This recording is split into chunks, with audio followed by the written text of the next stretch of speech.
용산에 힘을 주면 용산에 힘을 주는 공진당 같은 프로그램입니다. 이종근 실장 모시겠습니다. 안녕하십니까, 이종근입니다. 예. 네, 제가 뭐 사실 방송을 한 10년, 선배님께 죄송합니다. 뭐 몇 년 안 됐지만 10년을 했는데 그 예. 가슴에 이렇게 검은 리본을 달고 방송을 하게 될 줄은 몰랐습니다. 예. 물론 중간에 뭐 여러 가지 뭐 너무 많았고 하지만 그럼에도 불구하고 어쨌든 마음이 오늘 하루 종일 방송에 나가면서 좀 무거운 그런 하루였습니다. 예. 네.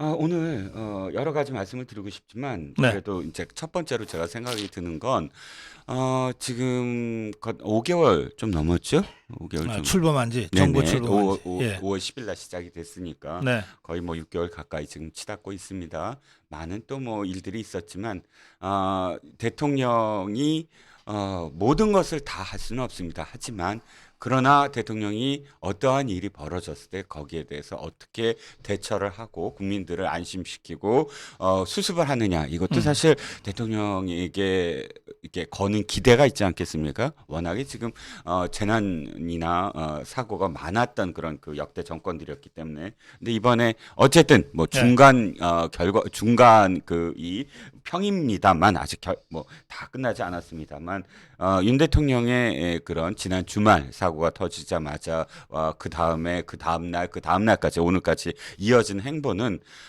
대통령의 어떤 리스크 관리 또는 국정 운영 능력을 다시 한번 좀 다시 보게 만드는 그런 계기가 네. 되지 않았나 싶습니다. 무박 2일이었습니까? 그렇습니다. 이 사건은 사실 그 10시 15분에 처음으로 밤 10시. 밤 10시 28일이었 29일이었죠. 29일 밤 29일 토요일 10시. 밤 예. 10시 15분에 첫 신고가 들어옵니다. 예. 이태원 해밀턴 호텔 옆에서 10명 정도가 압사 사고를 당했습니다라는 첫 번째 그 신고가 들어오고요. 네. 대통령은 거의 실시간으로 보고를 받았다고 하고요. 네. 이 상황을 좀 계속 유의 깊게 지켜보면서 첫 번째 지시를 11시 30분에 내립니다. 약 한 1시간여 정도. 왜냐하면 이 사건이 터지자마자 어쨌든 상황을 파악해야 되고 그렇죠. 그리고 미리 어떤 지시를 내리면 혼선이 있을 수 있잖아요. 네. 1시간 정도 지켜보셨던 것 같고 또 1시간 후 정도부터 이제 직접적인 좀 지시가 이루어졌습니다. 네. 모든 관계기관은 신속한 구급 및 치료가 이루어질 수 있도록 만전을 기하라라는 게 이제 첫 번째 그 대통령의 지시였고요. 네. 그 다음부터는 거의 뭐 분단위로 이 상황 파악과 그 다음에 그 지시가 이루어집니다. 거의 45분 후 0시 15분이죠. 응급 의료팀 파견과 그 다음에 인근 병원 네. 병상 확보라 하라. 그다음에 1시에 지하 벙커에서 긴급 상황 점검회의를 열고 2시에 서울경찰청장에 전화를 해서 일단 그 교통 통제 즉 그 당시 상황이 11시에 스마트폰 받아보셨죠? 네. 11시부터 스마트폰이 예, 울리기 재난 시작합니다. 재난 안내 문자. 재난 안내인데 예. 대개 재난 안내 내용이 뭐냐면 예. 그다음부터 이태원에 가지 마라. 이태원에 완전 지금 그 교통이 혼잡하다. 예.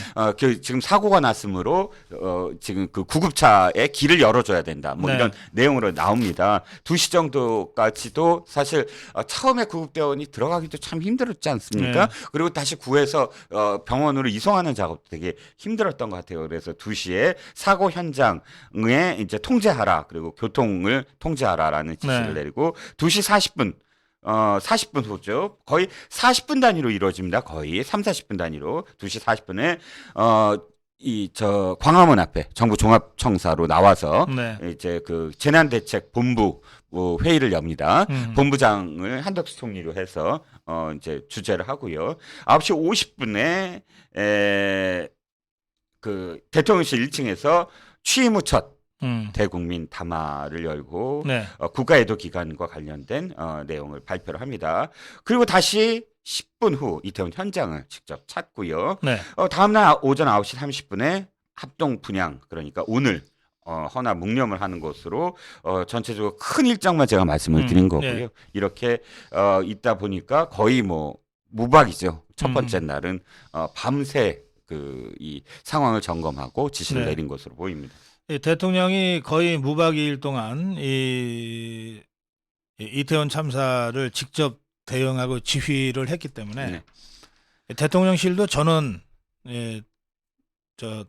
출근해서 예, 예. 비상대기 상태로 네네, 일을 그렇습니다. 했던 것 같아요. 그렇습니다. 그러니까 일단 1시 긴급 상황 점검 회의를 기화로 해서 네. 재난대책본부까지 2시 40분에 열렸다면 거의 모든 뭐 수석들은 다 집에 안 돌아왔다고 봐야 되겠죠.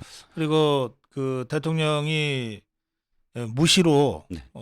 관련 수석들이나 비서관들을 불러서 직접 챙기고 네. 지시하고 좀 확실치 않은 부분은 또 질문도 하고 네. 확인도 하고 계속 그렇게 했던 것 같아요. 네, 그렇습니다. 예, 그래요. 예, 그렇게 해서 지금 이태원 참사 이제 그 사망자 154명에 대한 신원 파악이 다 끝났고, 네.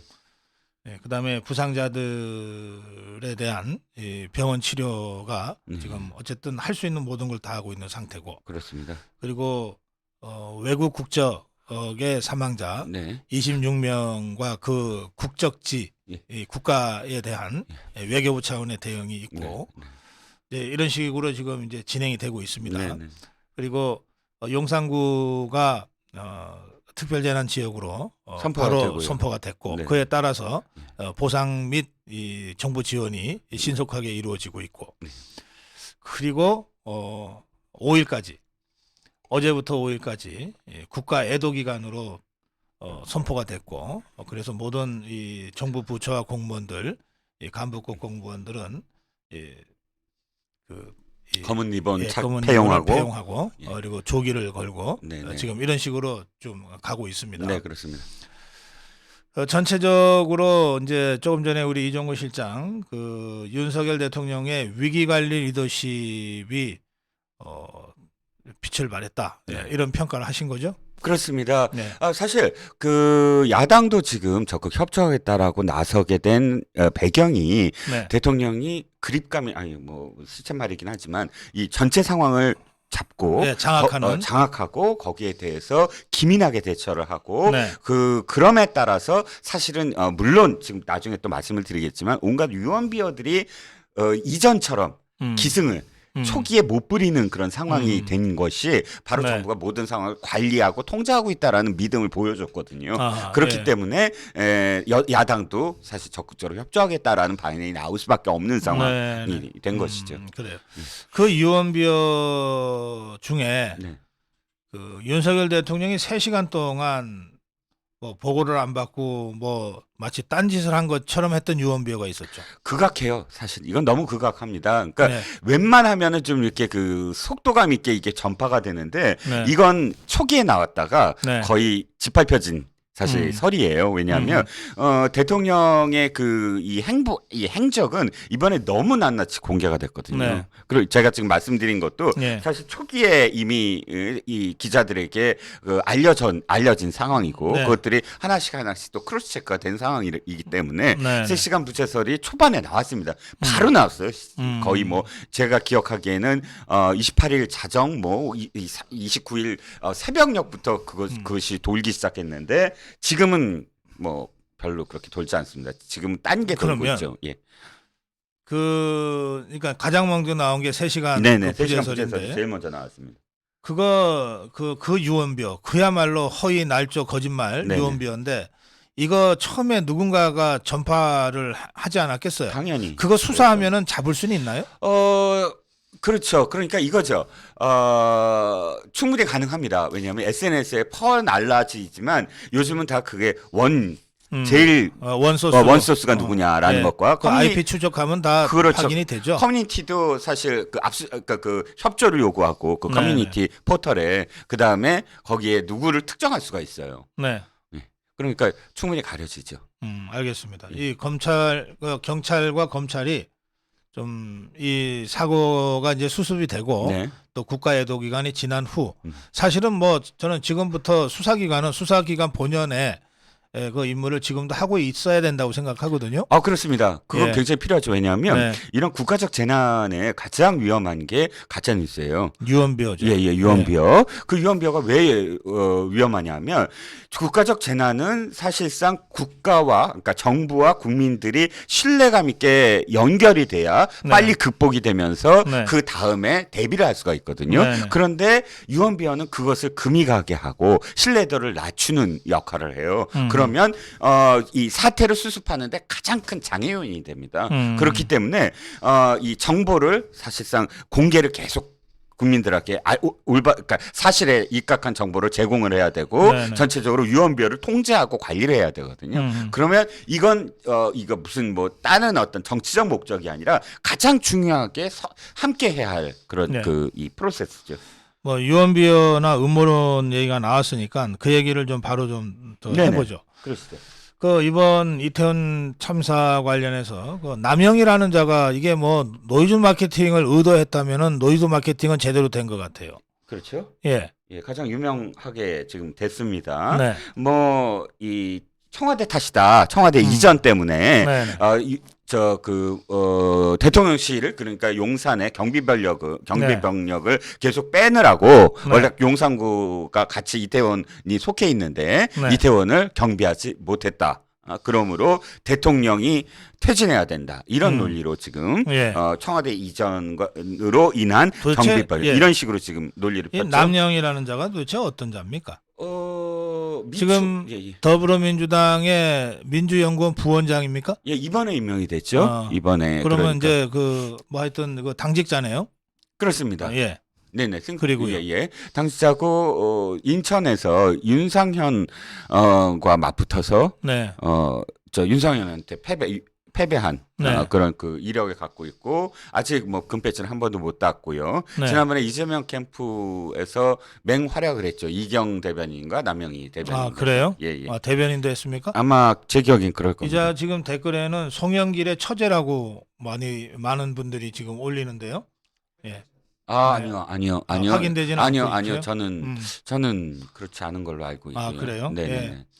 그 뭐 확인되지 않았다 그러니까 저희들도 이게 확인되지 않았다 아직까지는 사실인지 아닌지 모르겠다 이렇게 예. 말씀드리고 좀 예. 지나가겠습니다. 네네. 자, 그게 왜 말씀하시죠. 예. 그게 이제 왜 말이 안 되느냐. 사실 그것과 굉장히 유사한 유언비어가 많이 퍼지고 있어요. 엄청나게. 그러니까 경찰 병력이 문제다.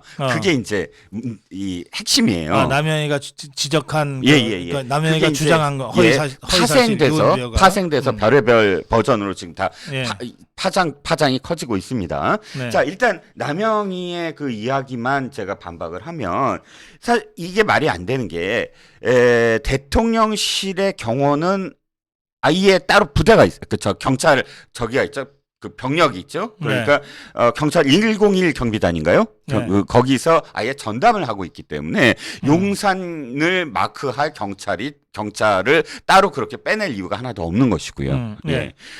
그리고 각종 어떤 유언비어 중에 뭐 이전에는 뭐 몇백 명, 800명이 뭐 할로윈 축제를 할 때 뭐 배치를 했는데 지금은 뭐 몇십 명도 안 된다. 이게 다 윤 대통령이 이거 다 빼갔기 때문이다. 그러니까 버전이 점점 숫자가 들어가요.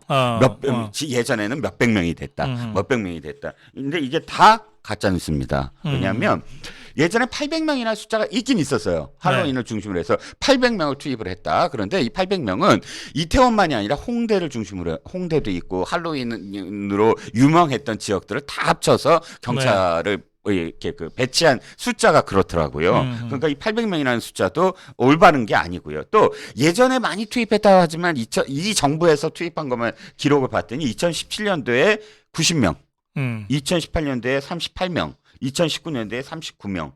뭐 이런 정도의 인력입니다. 물론 뭐 코로나가 겹치기도 했지만 팬데믹 전에도 그랬네요. 팬데믹 전에 2017년에도 90명 정도였어요. 그러니까 이것이 이번에 너무나 줄었다. 뭐 이건 사실 숫자로 얘기하는데 전부 다 안 맞는 이야기고 더군다나 뭐 경호 인력 이건 말이 안 되는 것이라 예. 초기에 어떤 의미에서는 남영이라는 사람이 제일 먼저 이거를 퍼뜨리는 어떤 단초가 될 수도 있겠다라는 생각이 들었어요. 그래요. 뭐 남영이 그렇다 치고 박지현인가? 네, 비상대책위원장. 그 20대 중반에 그 여성 비대위원장으로 영입됐던 자 아닌가요? 네네, 맞습니다. 예. 인파 통제에 실패한 정부는 책임져라. 이것도 역시 그 당의 입장이랑 좀 다르죠. 이 남영희도 그렇고 박지원도 그렇고 당은 지금 SNS를 자제하고 네. 일단 이재명도 적극적으로 협조하라라고 네. 이제 이야기를 한 상황에서 따로따로 이렇게 목소리를 냈는데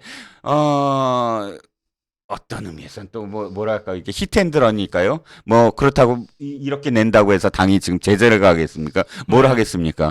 그런 이런 어떤 목소리들이 나옴으로써 어쨌든 이 한쪽으로는 계속 이 음모론이라든지 이런 것들이 네. 확산하는 그런 또 촉매제 역할을 하고 있으니까 네. 나중에 이들에 대해서 어떻게 대응하는지를 봐야지 진짜 속내를 알 수 있지 않을까 싶기도 하고요. 그래요. 알겠습니다. 그런데 아까 그 굉장히 중요한 말씀을 하셨어요. 네. 우리가 이제 그 광우병 파동 사태도 겪었잖아요. 네네. 그리고 사드 네, 사드 배치 다 가짜 소동도 유언비었죠. 겪었고 예. 또 박근혜 대통령 관련된 뭐 7시간 예. 그 소동도 겪었고 예. 그리고 지금 이제 이태원 참사를 우리가 지금 예. 맞았는데 그 지난 그 여러 사건 또는 참사에서 그 좌파들의 그 허위 사실, 네. 유언비어, 날조, 네. 가짜 뉴스들이 어쨌든 먹혔던 측면이 있잖아요. 그렇습니다. 예. 먹혔잖아요. 예. 그러니까 이명박 대통령이 청와대 뒷산 가서 눈물 짓게 되고 그렇죠. 박근혜 대통령은 대통령 자리에서 끌려 내려오게 그렇죠. 됐잖아요. 예. 그러니까 이번에는 양상이 다르다는 거 아닙니까? 그렇죠. 이유가 뭡니까? 가장 중요한 건 이거예요. 아까 처음에 말씀드렸던 첫 번째가 네. 가짜 뉴스가 들어오지 못하게 하려면 네. 상황을 장악을 해야 돼요. 네. 그러니까 이 대통령의 리더십이라는 게 딴 게 아니고 대통령이 네. 이 모든 상황을 다 통제를 하고 관리를 하고 있구나라는 인식을 심어줄 때 네. 또 다른 어떤 음모론이 아무리 국민들한테 다가가도 국민들이 그거를 받을 이유가 없어요.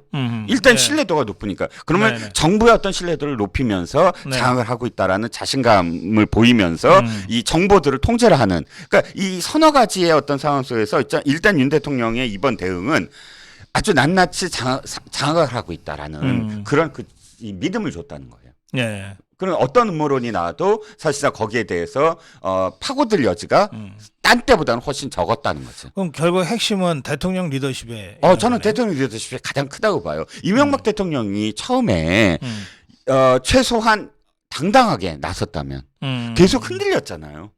확신이 없고 흔들리고. 네. 근데 이 대통령이 직접 나서서 그때 아예 광화문에 나가서 아니 난 이건 정말 필요하다고 본다. 한미 FTA 진짜 필요하다. 네네. 그리고 이거는 노무현 대통령이 시작된 것이고. 여기까지 만들어가고. 그렇죠. 그리고 중간에 제 기억하기에는 몇몇 그 참모들이 대통령이 나서든 총리가 나서든 학생 대표들 하고 만나라. 차라리 광화문에 그걸 주선을 하자 우리. 그래갖고 아예 거기서 생중계를 해갖고 걔네들 앞에서 당당하게 아니 이건 절대 필요한 것이다라고 이야기를 하자. 그런 제안들을 많이 했어요. 아니 뭐가 겁나냐, 뭐가 쫄리냐. 예. 당당하게 정권 그렇죠. 돌파하면 되지. 시작도 그랬는데 노무현이 시작한 거고. 결국 이명박 대통령이 선택한 방법은 산성이었죠. 명박산성 쌓고. 그렇죠. 그다음에 정부에서는 정운찬 당시 농수산부 장관이 나와서 뭐 봉변 당하고 이거였단 말이에요. 네네. 그래요. 그 점에서는 지금 윤석열 대통령이 모든 상황을 확실하게 장악하고 있다. 네네. 이 점이 결정적인 차이다. 네네. 알겠습니다. 그러면 지금은 그렇다 하더라도 이제 좌파들의 주특기가 그 허위사실, 그 유언비어, 날조, 유포 아닙니까? 지금은 그렇다 하더라도 조금 시간이 지나서 슬슬 다시 시작할 수도 있지 않을까 하는 걱정들을 하는데 그 점은 당연히. 어떻게 보세요? 당연히 그렇죠. 지금 예. 저는 커뮤니티를 계속 유심히 들여다보는데 예. 어마어마하게 쏟아져 나와요. 지금 음. 위원배들이 어차피 위원배들이 쏟아져 나오는데 이것이 주류가 되지 못하고 있다라는 말씀을 드리는 거예요. 그러니까 주류가 된다는 건 어떤 의미냐면 어차피 그 위원배에 쏟아져 나올 때 개딸들부터 양아들부터 전부 다 지금 퍼날 넣잖아요. 예. 그들은 확증 편향이니까 무조건 뭐 이게 사실이 중요한 게 아니에요. 우리 저 기억하시죠? 그 광우병 말이에요. 예. 제가 이제 이 사석에서 이 좌파 진영의 사람들과 만나서 네. 너네 정말 사과해라. 광우병 이게 다 거짓인 거 드러나지 않았냐 했을 때 걔네들의 반응은 뭔지 아세요? 야, 우린 할 거 다 했어. 우리 그걸로 이명박 정부 다 흔들어 놨잖아. 제대로 못하게 만들었잖아. 우리는 그게 성공한 경험이야. 그게 성공해. 그들이 얘기하는 건 이게 사실이냐 아니냐가 중요한 게 아니거든요. 두 가지 중에 한 가지예요. 저 5년 동안 허수아비로 만들거나 아니면 박근혜 대통령 좀 빨리 끌어내리거나 그게 목적인 그 유언비어였지 이게 사실이 아니냐에 갖고 토론하겠다는 사람들이 아니거든요. 그래요. 지금도 마찬가지입니다. 그래서 확증 편향을 가진 좌파들은 전부 다 뛰쳐나와서 그걸 편안을 내는데 단 이거예요. 그것이 편향적인 사람 말고 정말 중도부터 보수까지도 이 불길이 넘어오느냐. 박근혜 대통령 때 사실 80%가 지지하는 건 물론 80%가 허수긴 하지만 많은 중도가 흔들렸거든요. 근데 네. 지금의 상황에서는 지금까지는 어쨌든 두기 아직 완고하다라는 것이고요. 여기에 가장 중요한 건 대통령 한 사람의 리더십만으로 이루어지지 않아요. 그러니까 거기에 이제 중앙 컨트롤 타워라고 하는 재난 대책본부의 역할이 되게 중요하고요. 예. 주무부처의 장관들의 그러니까 그 한순간의 방심 뭐 이런 것들이 사실 누수가 돼요. 조그만한 구멍 하나가 사실 나중에 커지거든요. 지난번에 성성지와 말씀하셨지만 작은 불꽃 하나가 불길이 돼요. 그래요. 예. 예. 알겠습니다. 자, 이제 그 맥락에서 보면 지금 한덕수 총리 이하 윤석열 정부의 그 장관들도 지금 대통령이 워낙 장악을 하면서 이 상황에 대한 장악력을 행사하면서 직접 진두지휘를 하고 있으니까 크게 뭐 지금 뭐 무슨 문제가 발생하지는 않았던 것 같은데 네. 이상민 장관의 발언이 일종의 옥외티라 그럴까? 지금 이게 논란이 됐고 그래서 결국은 오늘 뭐 유감 표명까지 갔습니다. 네. 이상민 행안부 장관입니다. 이게 네네. 주무부처 장관이에요. 주무부처 장관이죠. 예, 이상민 장관의 발언은 어떻게 보십니까? 일단 대단히 부적절한 건 맞아요. 그러니까 이 발언 네. 발언 자체는 뭐 다 소개를 하셨겠지만 네. 이태원의 인파는 예년과 비슷하고 시내 시위 경찰 병력이 분산됐고 경찰을 배치됐어도 해결할 수 있는 문제가 아니다. 이 세 가지거든요. 전체적으로 했을 때. 그런데 TPO라고 그러죠? 어떤 말을 했을 때 그냥 말의 뜻이 문제가 아니고 타임, 플레이스, 그다음에 opportunity인가요? 그러니까 실제로 그 어떤 시기에 말했느냐, 어떤 장소에서 말했느냐, 그 당시의 어떤 상황이라든지 그것이 어떤 기회를 낳게 만드느냐, 이런 어떤 이 역학관계가 그 말에 이 평가를 할 수가 있는데, 네. 자, 이 말을 만약에 네. 청문회라든지 혹은 경찰의 어떤 무능력과 능력에 대한 또 그 단죄 여부를 하는 어떤 과정 속에서 수치로 이렇게 나열하고 얘기를 하는 거라면 또 몰라요. 근데 문제는 이게 첫 번째 사고가 터지고 이상민 행정안전부 장관이라는 주무부처의 핵심 수장이잖아요. 그 사람이 지금 유족들이 막 울고 있고 뭐 이런 상황 속에서 이 말을 딱 했을 때 무책임하게 보인다라는 이 비판이 일고 네. 그러면서 그 비판의 한 축에 빨려들게 되면 자기가 지금 해야 될 일을 못해요.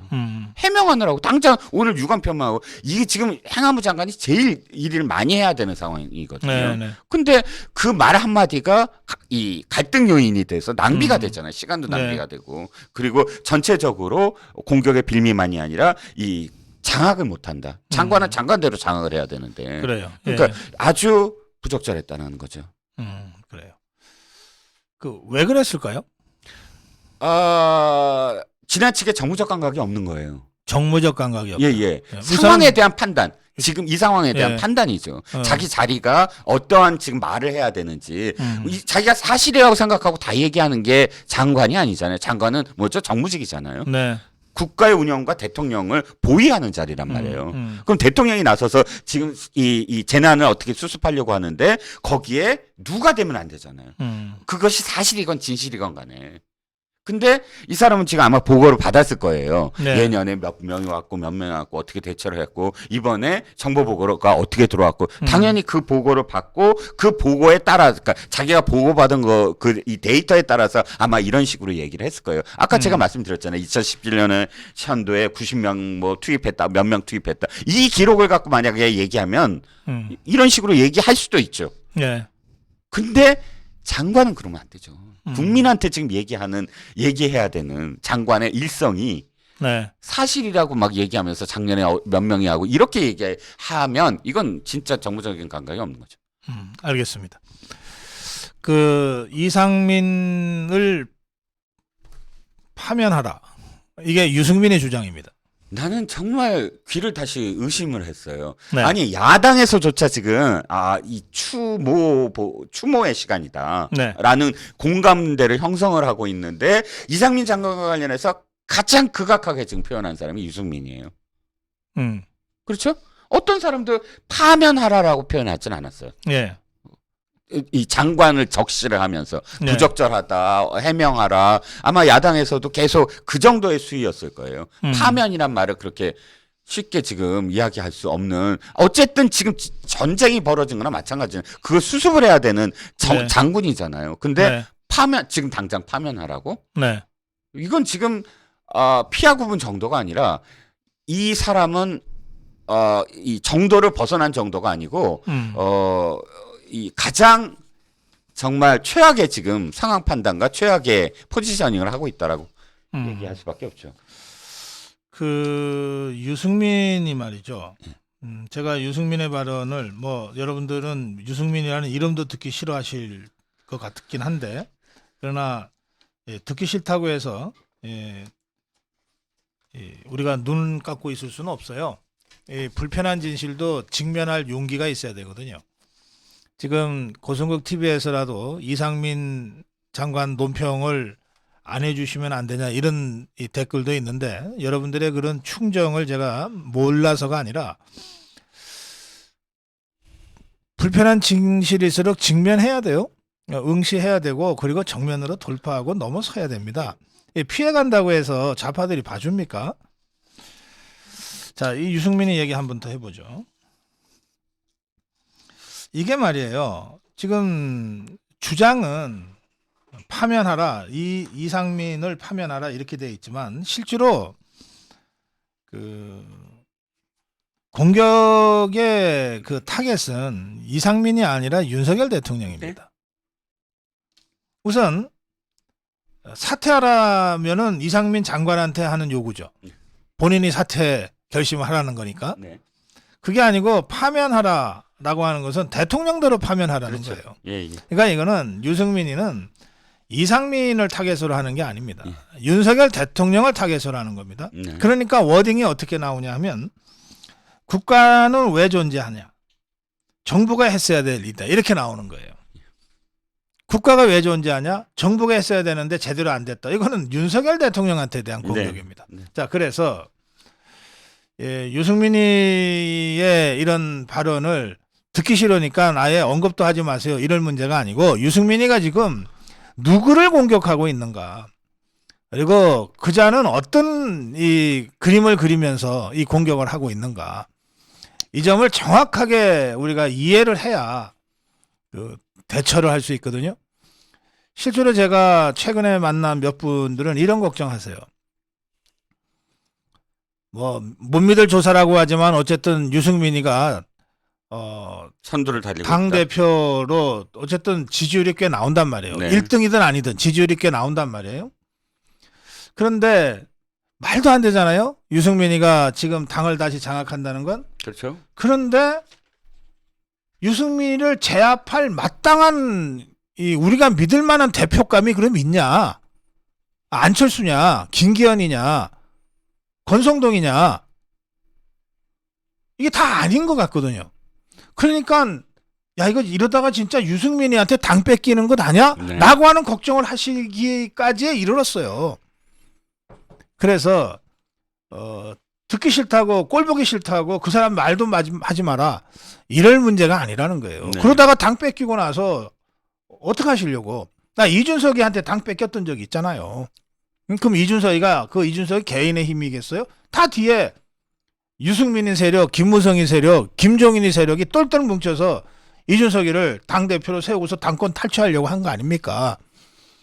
그와 유사한 상황이 또 있을 수 있기 때문에 아이고 듣기 싫은 저 유머시기 얘기를 왜 자꾸 하냐 이럴 문제가 아니다. 네. 제가 여러분들한테 우선 불편한 진실도 직면할 용기가 있어야 우리가 똑같은 잘못을 되풀이하지 않을 수 있다. 이 점을 제가 말씀드리고 유승민이 지금 윤석열 대통령을 직접 겨냥해서 지금 공격을 시작했습니다. 네. 유승민의 이 생각은 어떤 걸까요?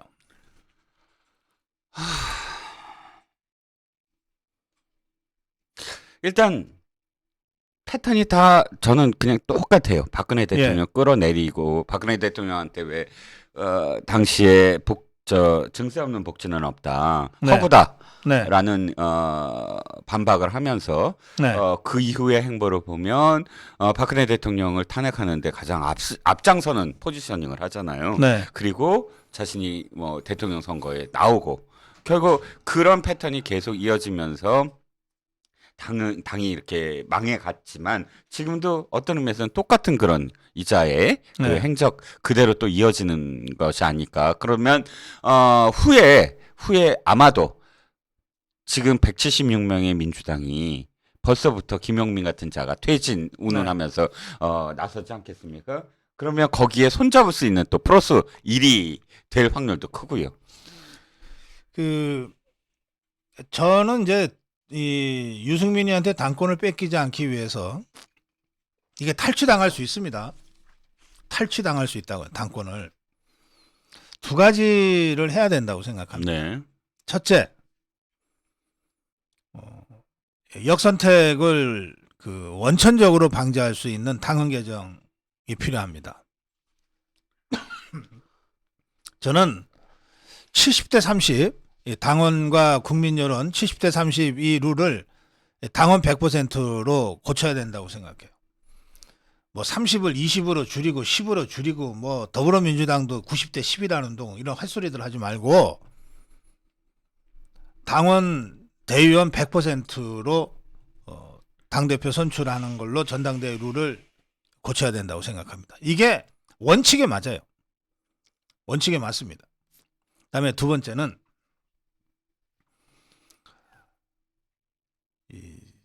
후보 난립으로 인해서 유승민이한테 어부지리를 줄 수 있습니다. 유승민 세력은 굉장히 결속력이 강해요.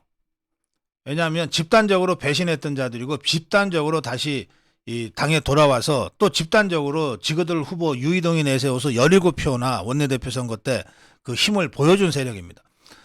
엄밀하게 따지면 지금 당내에 17명의 개보원을 갖고 있는 자는 유승민이밖에 없어요. 안철수가 지금 개보원이 몇 명 없죠. 있습니까? 권성동이가 있습니까? 없죠. 김기현이가 있어요? 없죠. 없다니까요. 없어요.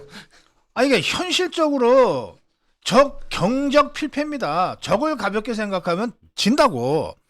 유승민 세력을 아무리 꼴보기 싫어도 경적해서는 안 된다고요. 현역 의원 17명이 유승민 계보라고 하는 것은 지난번 작년 원내대표 선거 때 딱 드러났어요. 그럼 현역 의원 17명이 있는 거예요. 그런데 우리 쪽에 뭐 안철수도 우리 쪽이고 뭐 권성동이도 우리 쪽이고 김기현이도 우리 쪽이고 윤상현이도 우리 쪽이다 칩시다. 이 사람들이 다 난립해서 나가면은 나경원이 포함해서 난립해서 나가면 똘똘 뭉친 유승민이한테 당권 탈취당할 수 있다는 거예요. 네. 그래서 후보 조정이 필요하다는 겁니다. 후보 조정이 필요해요. 뭐 단일하다고 이름을 붙이든 뭐 합정 연예계랑 이름 붙이든 그건 알아서 국민의힘 당권 주자들이 알아서 할 일이고 네. 이것을 안이하게 생각해서 뭐 유승민이 따위가 어디 감히 우리 당권 탈취야라고 생각하고 그냥 갈 때까지 가보자 하면 진짜 당권 탈취당하는 사태가 발생할 수 있다. 그러면 윤석열 정부 그걸로 끝이에요. 당의 뿌리가 깊은 박근혜 대통령도 유승민과 부딪히고 김무성과 부딪혀서 결국은 탄핵당했어요. 끌려 내려왔어요. 지금 윤석열 대통령은 당에 거의 뿌리가 없다고 봐야 됩니다. 그리고 당을 견인할 지지율도 30% 중반으로는 안 되는 겁니다. 지금 당 지지율보다 대통령 지지율이 낮잖아요. 그렇기 때문에 만에 하나 있을 수 있는 당권 탈취 상황을 미리미리 예방하고 대처하는 정말 치밀하고 아주 절박한 대응이 필요한 거예요. 이걸 하기 위해서 반유승민 당대표 후보 조정이라도 해야 될 판입니다. 당에 제대로 된 원로나 어른이 있다면 이런 일을 해야 됩니다. 이런 일을. 네. 그 수많은 5선 4선들이 도대체 뭘 하는 거예요. 그래서 이 당원룰 개정, 좌파들의 역선택을 원천적으로 방지할 수 있는 100% 당원대의원으로의 당원룰 개정, 그 다음에 당권 주자들, 적어도 집권당이면 인위적이고 강제적으로 누구 주저앉힐 수는 없지만 그렇게 네. 하면 안 되지만 네. 그러나 자발적인 조정은 얼마든지 할 수 있는 거 아니에요. 그 정도 정치한 사람들이라면 이런 부분들에 대한 고민이 필요하다. 유승민이를 가볍게 생각하면 정말 우리가 큰 일을 또 당할 수 있다. 네. 저는 그렇게 말씀드리고 싶어요. 자, 유승민의 얘기는 이쯤 합시다. 이게 이상민 장관 얘기하다가 괜히 잘 좀 하세요. 그거 참 왜 그렇게 자유우파를 그렇게 걱정을 시켜? 자, 그런데 또 한편으로는 말이죠. 이게 지금 좌파들이 슬그머니 그 광우병의 추억, 네. 박근혜 대통령 탄핵, 세월호 7시간의 추억을 슬그머니 끄집어내려고 하다가 네. 워낙 민심이 지금 그렇지 않으니까 네. 슬그머니 또 집어넣었어요. 네. 근데 언제든 다시 나올 수 있잖아요. 아, 그럼요. 지금 뭐 자, 저 인큐베이팅 하고 있어요. 그래서 세상에 나오려고. 그리고 이미 이자들은 예. 그 촛불 들고 윤석열 대통령 탄핵하겠다고 이미 거리로 나온 상태예요. 아, 그렇죠. 이미 나와 있죠. 나온 상태예요. 예. 그래서 우리가 틈을 조금만 보이면 언제든 이 탄핵 촛불이 이태원 참사 촛불로 비화될지도 몰라요.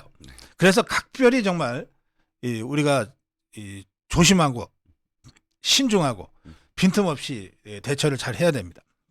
그런데 한편으로는 저 좌파들이 이런 주장을 할 자격이나 염치가 있나? 그런 생각이 또 동시에 들어요. 많은 분들이 비슷하게 생각하실 거예요. 저 문재인 좌파 정권 때 사건 사고라고 하는 걸 생각을 해보면 그렇죠. 예. 그때 당시에 2018년도 12월 14일 날 시사저널의 톱 제목입니다. 시사저널 주간지니까 네. 왜 저기 표지에 큰 제목이 나오잖아요. 네. 그 제목 하나 갖고 왔어요. 네. 문재인 정부 대형 참사, 육해공 지하까지 터진 YS 재현. 이게 2018년도예요. 네. 그러니까 이 표로 쫙 해갖고 얼마나 대형 참사가 났는지를 쫙 낱낱이 데이터가 있습니다. 2017년도 12월 3일입니다. 영흥도 해상 낚싯대 전복 사건, 낚시배 전복 사건 15명이 사망을 합니다. 그때 당시에 한 말이 문재인이 이렇게 얘기합니다. 사고를 막지 못한 것과 구조하지 못한 것은 국가 책임이다. 이 말이 끝나자마자 그 다음날 또 사고가 터집니다. 바로 12월 4일이에요. 순천의 폐 유정제 업체에서 3명이 추락을 합니다. 바로 하루 만에. 그 다음에 14일 날은 구로 온수역에서 인부가 열차에 치여 사망하고요. 이게 3일, 4일, 14일, 16일에 16일 날은 목동병원 신생아 4명이 사망을 하고요. 또 그 다음 한 5일 지나서 어마어마한 사건이 터집니다. 제천 스포츠센터 화재. 화재 사건. 29명 사망. 아주 참혹했죠. 제가 2017년도에 12월 달에 벌어진 하나, 둘, 셋, 넷, 5가지의 얘기만 딱 놓고 봤을 때도 합쳐서 100명이 넘는 지금 사상자가 벌어졌거든요. 그 다음에 2018년 1월 달부터 시작을 하는 것도 쭉 이어져요. 그런데 전체적으로 봤을 때 화재 사고가 굉장히 많습니다. 이천 화재도 기억하시죠?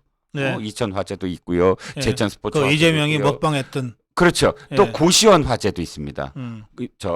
서울에 있는 고시원 예. 화재 9.1 고시원이라고 7명이 사망을 합니다.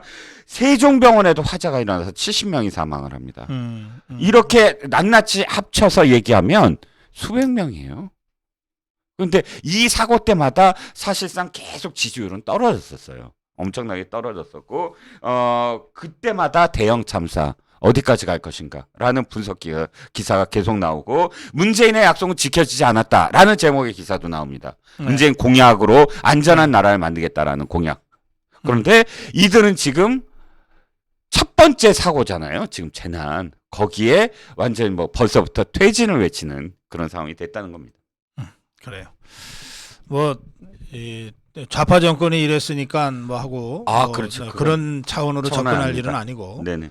지금 이 국가적 그 재난 또는 참사가 발생한 것을 저 좌파들은 뭐 모든 수단을 다 동원해서 윤석열 대통령 끌어내릴 수만 있다면 뭐든지 할 자들이니까 앞으로 어떤 그 가짜 뉴스 이 유언비어로 정치적으로 이 상황을 오염시킬지 모른다는 걱정들을 우리 자유파 국민이 다 하시니까 그런 차원에서 문재인 좌파 정권 때 수많은 사건 사고들 그래서 그 과정에서 수많은 우리 국민들이 희생됐음에도 불구하고 이 부분을 우리 자유파들은 정치적으로 오염시켜서 정략적으로 이용한 적이 없어요.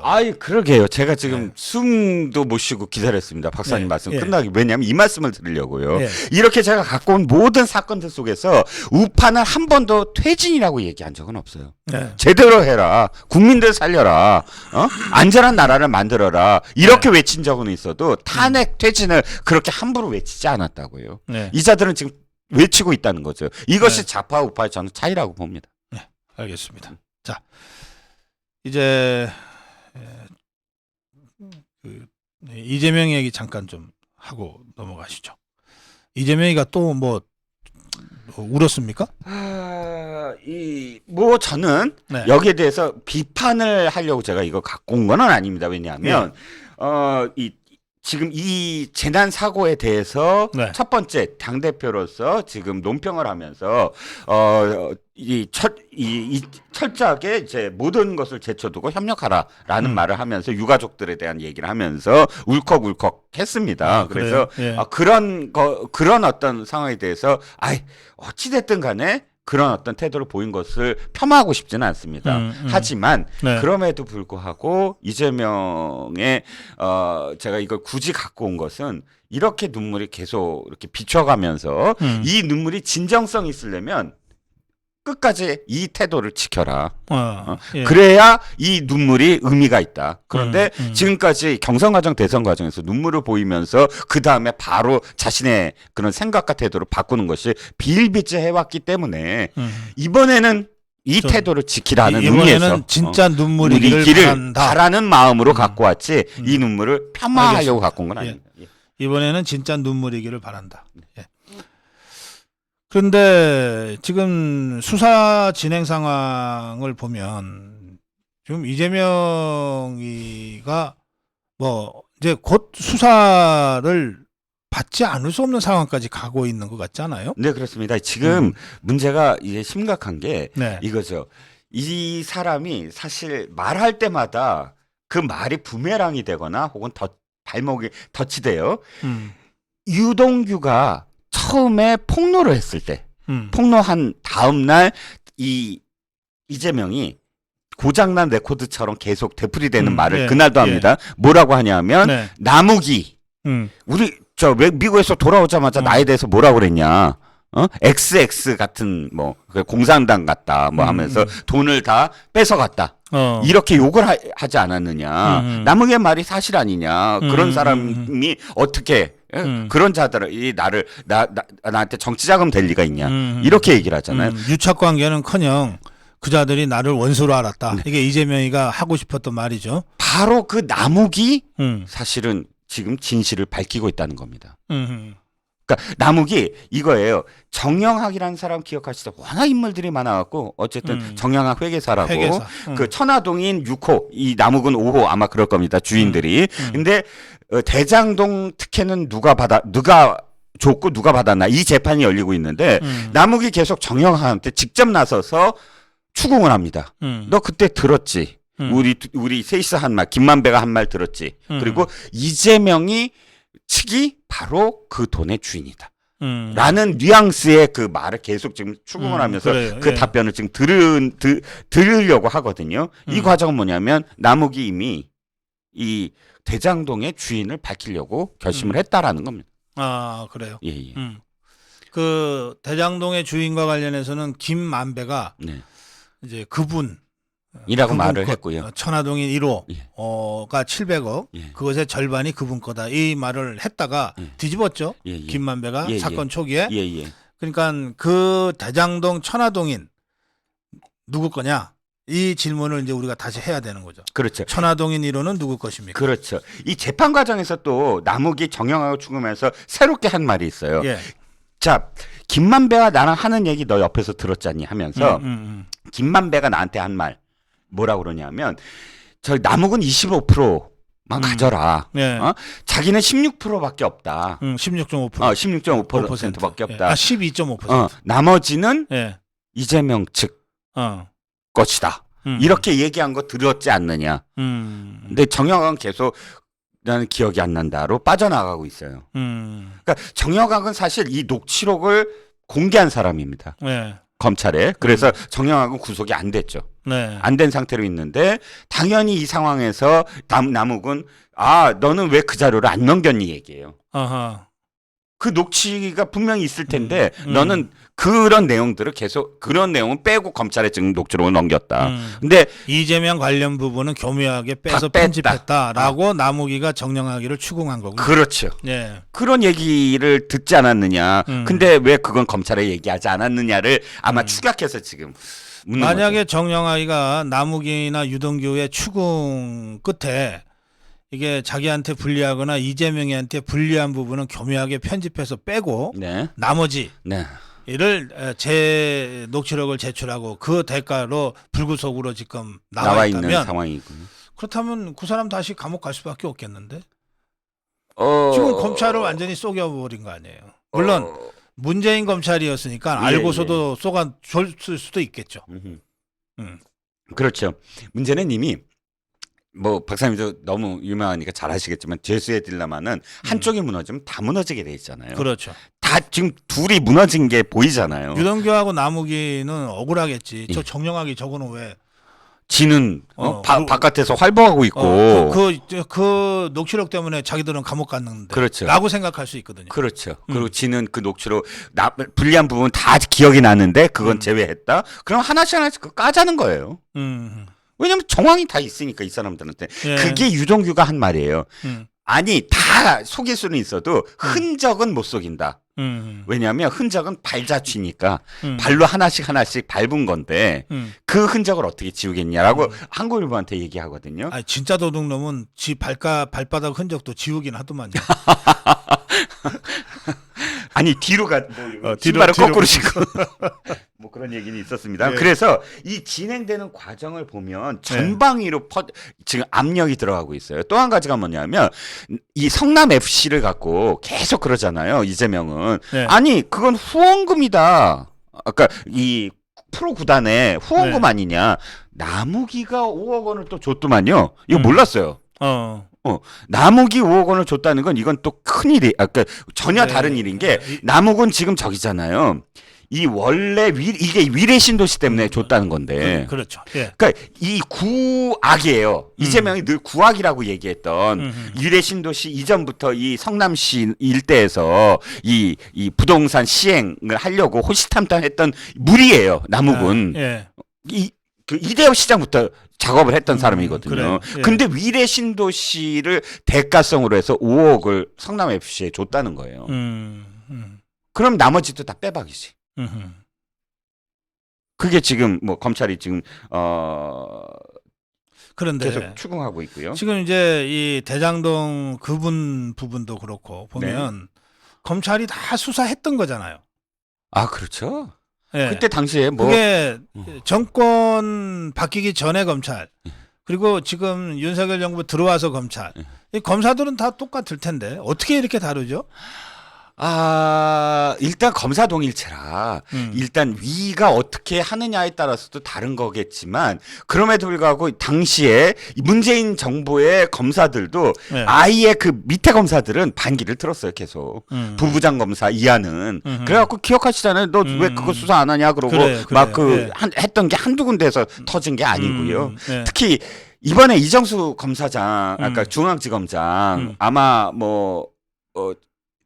곧 이 사람도 좀 그 수사 선상에 오를 겁니다. 왜냐하면 술을 마셨다.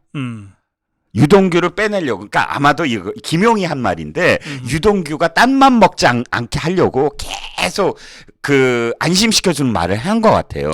너 지금 저기 기다려. 우리 저 정진상 형이 우리 저 검사장 만나고 있어. 술 마시고 있거든. 그럼 너 빼주려고 해. 이런 식의 얘기들을 계속 했던 것 같아요. 근데 결정적으로 유동규가 뒤통수를 맞았다고 생각하는 게 그거거든요. 너 빨리 지금 병원 가. 입원하면 저기 구속 안 시켜준대. 근데 병원 갔는데 그 자리에서 구속이 됐잖아요.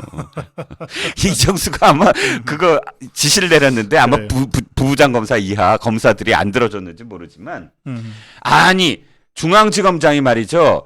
누군가가 나를 모해하려고 술 마셨다라고 그러면 당장 저기 해야 되는 거 아니에요? 명예훼손으로 고소해야 되잖아요. 네. 지금까지 고소 안 하고 있잖아요. 그러네. 예.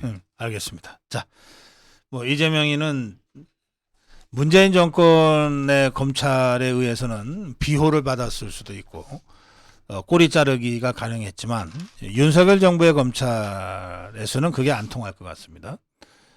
지금 검찰이 하는 걸 봐서는 뭐 검찰한테 맡겨두면 알아서 이재명이의 사법 처리는 잘 진행되지 않을까 그렇게 생각합니다. 그러나 우리가 지켜봐야죠.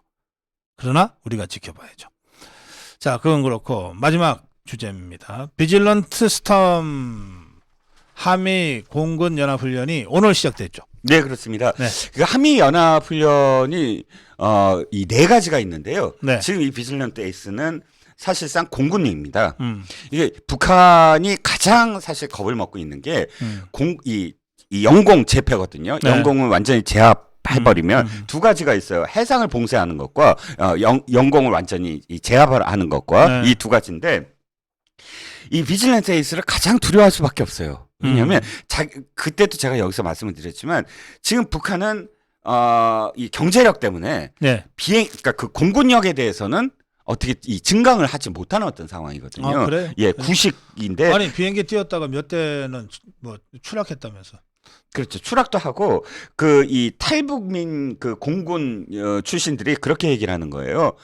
저게 기름이 얼마나 들어가는데 저거 만약 다 떴다면 우리 1년 동안 비행기 못 뜰 정도의 지금 상황이다. 뭐 이렇게 표현도 하는데 자, 이번에 F-35B를 포함을 해서 우리나라에 처음으로 뜨는 어떤 그 비행기들이 많습니다. F-35B는 사실 우리는 F-35A를 뭐 개조한 비행기를 갖고 우리가 있습니다만 주력이 F-35A죠. A죠. 예. F-35B는 수직 이착륙이 가능합니다. 그래서 항공모함에서 뜰 수 있는 그런 이 비행기고요. 그게 우리나라 그 지형에 딱 맞는 것 같은데.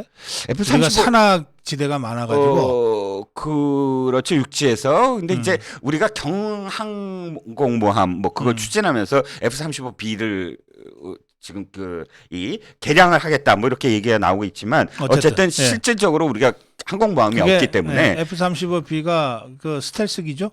스텔스기입니다. 예. 스텔스기고 또 탑재해서 이 미사일을 탑재할 수 있고, 그러니까 이 저쪽에 목표물이 있을 때 어마무시한 그런 그 폭탄을 네. 쏠 수 있는 그런 뭐 일선에 의하면 김정은이가 제일 두려워하는 무기. 제일 두려워하는 B1B와 F-35B를 제일 예. 두려워한다고 하죠. 죽음의 백조라는 B1B하고요. 예. 그게 이번에 실질적으로 뜨는데 전체적으로 미국이 100대가 뜨고 우리나라가 140대가 뜹니다. 이 정도의 전력은 사실 5년 만에 재개됐는데 5년 전보다 훨씬 지금 그 대수라든지 혹은 이 기종이 업그레이드된 상황이고 유의할 건 호주도 이번에 네. 참가를 합니다. 그래서 결정적으로 호주가 참가한 이유는 앞으로 있을 우리가 쿼드라든지 뭐 파이브 아이즈라든지 이런 그 군사 협력에 우리가 포함될 수 있느냐 없느냐에 대한 단초 호주를 참여시킴으로써 그런 단초를 그래. 지금 마련하는 것 같고요. F-35A를 40대인가 지금 우리 주력기로 하고 있는데 문재인 좌파 정권에서 연습탄만 도입했다. 실탄이 없다는 거죠. 예. 그러니까 전투기, 그러니까 공중전을 예. 벌이거나 그래서 실탄 도입은 됐나요? 라는 질문이 와 있네요. 아마 제가 김승겸 합참 의장을 좀 알거든요. 아, 예. 굉장히 용장입니다. 아하, 예. 그 덕장 뭐 이런 지장이 아니고 용장이에요. 굉장히 목소리도 크고 네. 아마 이런 어떤 보도도 나오고 했을 때 제일 이 문제를 심각성을 알고 있는 예. 그런 장관이라고 아마 생각합니다. 최대한 빨리 이 실탄 도입을 추진했을 거고요. 네네. 뭐 실탄이라고 하는 게 뭐 주문 받고 만드는 게 아니고 적어도 이런 경우에는 만들어 놓은 거를 주는 거니까 네네. 또 이 법적인 문제도 없는 걸로 제가 알고 있으니까 이미 도입이 돼서 실전 배치가 됐을 거라고 저는 짐작하지만 이건 군사기밀에 해당되니까 제가 더 이상은 짐작 또는 추측하지 않겠습니다. 자, 오늘 여기까지 하겠습니다. 마무리 한 말씀 들을까요? 이제부터 시작입니다. 이제부터 온갖 유언비어, 루머, 가짜뉴스, 마타도가 쏟아져 나올 겁니다. 거기에 대응하는 방법은 팩트를 정확하게 알고 있으면 돼요. 모든 것들은 다 사실로서 대응을 할 수가 있습니다.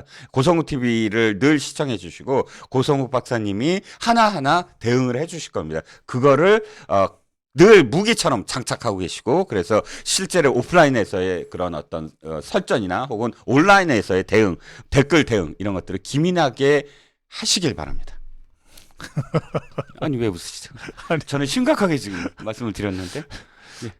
저 마무리 말씀에 제 얘기를 할 줄은 저는 몰라가지고. 예. 그랬나요? 늘 말씀을 드렸는데. 예, 오늘 말씀 잘 듣겠습니다. 네. 고맙습니다. 감사합니다. 예.